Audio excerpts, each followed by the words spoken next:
leta watu kwa serikali, tuchague kiongozi. Na tunaambia hata rais wetu, we have no problem with anybody. Watu wale wote wanataka viti waende kwa sanduku.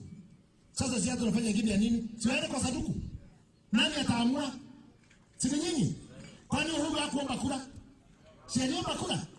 Alienda akaiweka pahali, sasa atapea mtu mwingine? Hakuna. Wewe Kalonzo, kama una hiyo ndoto, hata Uhuru Muigai Kenyatta.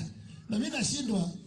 Ninaona walienda China na baba kukuja kutoka China na Uhuru, nikaona lugha imebadilika. Inakuwa mzuri sana, ana support Uhuru. Wiki mbili Uhuru akaenda China na Kalonzo. Na mimi naongea ni mambo mtarudia.